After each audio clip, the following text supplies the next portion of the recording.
One of the things I'm so proud of is going back 44 years ago when we opened our first store, climate-friendly agriculture practices like regenerative and organic have been at the heart of Whole Foods Market. And we've always looked at the environment as one of our core stakeholders, and we actually have a core value around it as well. So I'm so proud of the work that we continue to do to lead not only within our industry, but helping drive change across food systems around the world.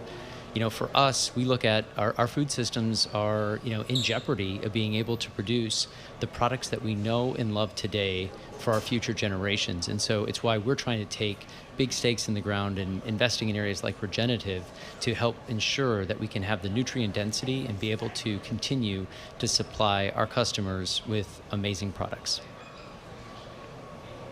What are the benchmarks that you're looking at in this area? What are the metrics that, both your investors but also your customers are going to be looking at when it comes to making progress on those goals?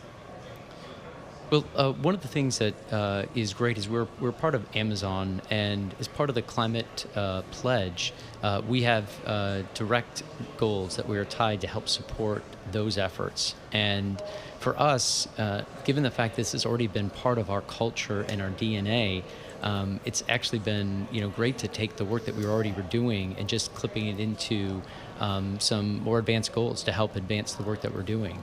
One of those examples is reducing our food waste. We took a goal of reducing it by 50% by 2030. But I've been talking with our teams. We have to do better than that.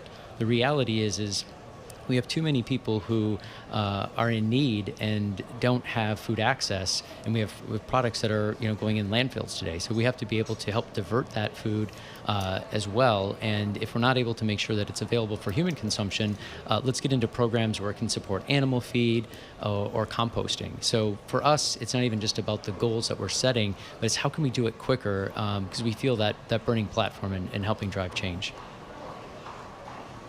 Well, Jason, let me put that question to you because, it is certainly part of your DNA in terms of Whole Foods, thinking about sustainability, organic, regenerative. But having said that, how do we do it faster? Yeah, well, I think one of the things we need to do is engage customers and ultimately make sure that they understand the choices that they're making at the shelf and how it's going to impact future generations. One of the things that I'm really optimistic about in this space is, looking at Gen Z. We've been doing some customer insight work in this space, and what's exciting is, 70% of Gen Zers say they support climate-friendly agriculture, and 55% of them are saying they'll actually pay a premium for that product. And, looking at customer insights before, there's a lot of times customers will say one thing, but they do something else. Even if a quarter of the folks actually respond accurately here, that's progress. And as we can work with more and more suppliers in finding ways to implement, regenerative and climate-smart agriculture practices, including organic, there's actually upside across the stream. The reality is that we can actually improve the margins for farmers.